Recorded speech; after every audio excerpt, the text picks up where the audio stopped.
The government approves an expansion of London City Airport as climate campaigners say only private jet users will benefit from it.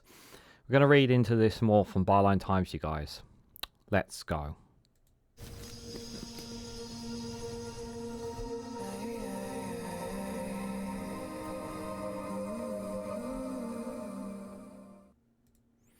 Good morning, good afternoon, good evening, wherever you are in the world. This is Reganelite here with an article from Byline Times with the headline that the government approves the expansion of London City Airport as climate campaigners say only private jet users will benefit. The Secretaries of State allow passengers numbers to soar by 38% at business airport despite objections from local and climate campaigners. Guys, while you're here, make sure you hit the like button and share it across social media so others are notified of this video. So let me just point a couple of caveats out on this expansion. So this does not mean another runway being built in any way, shape or form. No, that's not what it is. What this means is that they only have... So airports only have a limited amount of flights that they can do, or they're limited to the schedules and whatnot.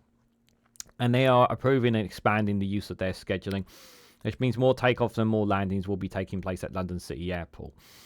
And the argument is obviously that this will benefit more private jet users, is what the argument. And obviously, in terms of climate campaigners, of what they're saying, we want to be obviously reducing our emissions on a global scale. And this is obviously doing the opposite effect of this, because obviously if anyone has any brain cells, you would understand that obviously you produce emissions with every single plane that takes off. And yes, it is an issue. It is something that we need to address. But there doesn't seem to be a green plane out there that I'm aware of, or at least a carbon-free one.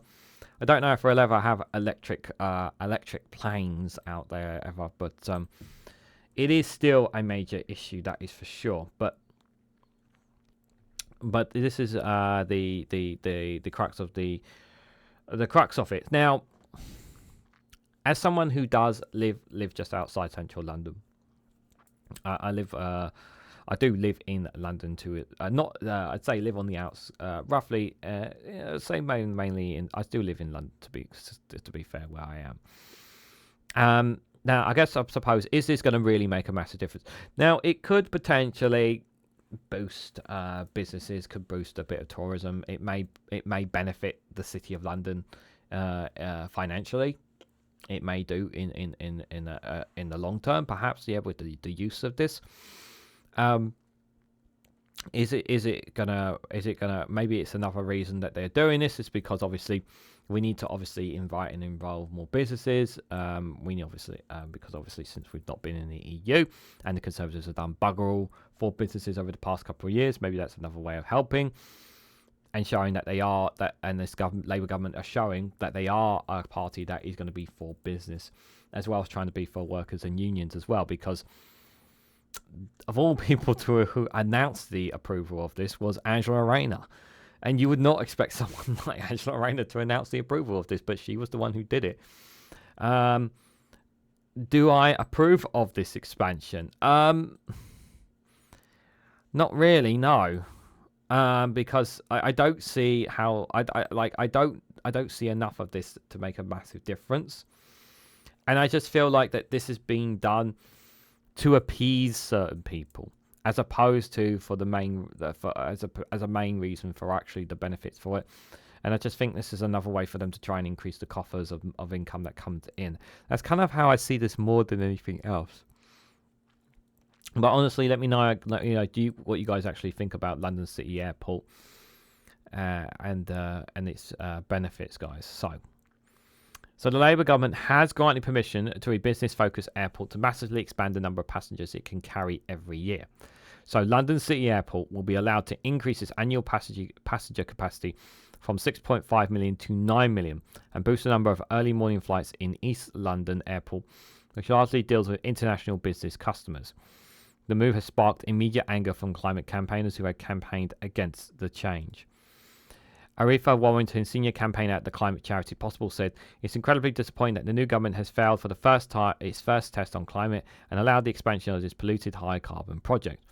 London City Airport expansion will benefit only the private jet users who fly into the airport at the expense of more air pollution for Londoners and more emissions that harm our climate." She added, the new Minister for Transport must explain why the government has ignored the clear scientific consensus on constraining aviation emissions, along with advice of their own scientific advisors, the Climate Change Committee, which recommend no increase in UK's airport capacity in favour of allowing more planes and more pollution.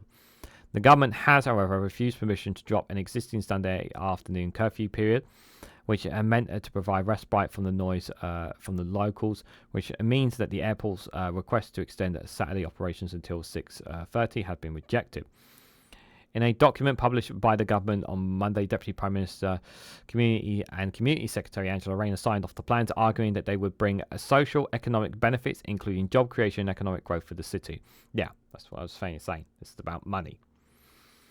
While there were concerns about noise effects from increasing operations, the government concluded that maintaining the Saturday curfew would mitigate the impact. London City Airport will have to use quieter aircraft for additional early morning flights, while affected properties nearby will be offered contributions to installation. The operational air quality efforts were deemed not sufficient, and the proposal was found to comply with national policy on climate change. So, it says here, well, this is what has been approved of it, guys. So Saturday curfew. The existing Saturday afternoon curfew operated only allowed until 12:30 has been kept, despite the airport's request to extend it.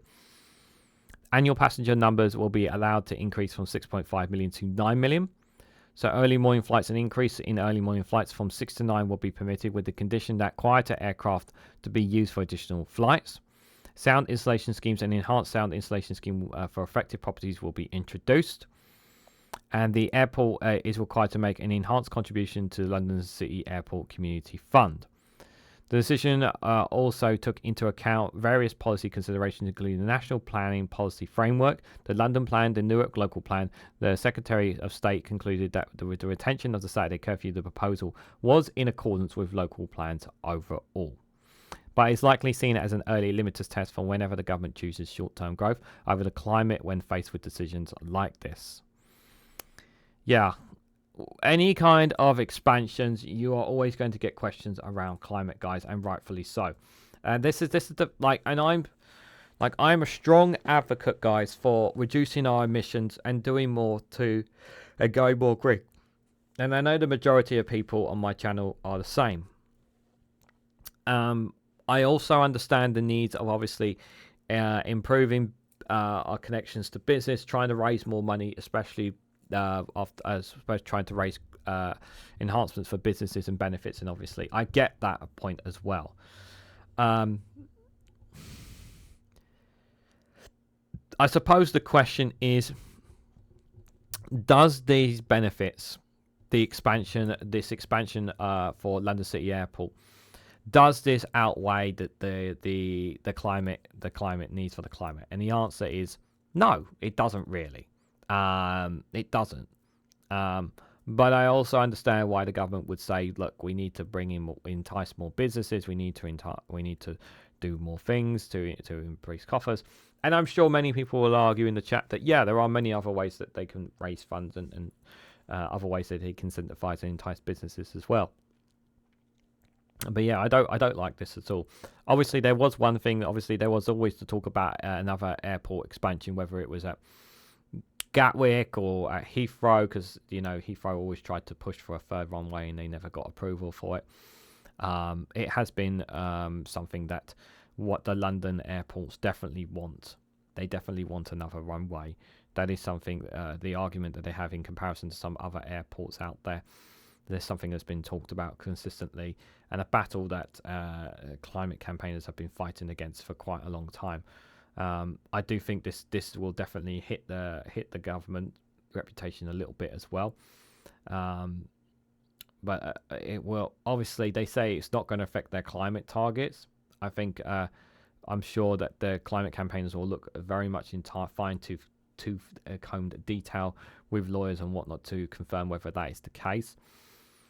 But overall, I do agree that there is a part of me that just feels like this is just going to benefit the rich and the wealthy, because it is a business airport. It's not really a passenger one. It's more for business and upper class, the city airport, rather than other airports. But that's what a part of me feels like about with this approval, guys.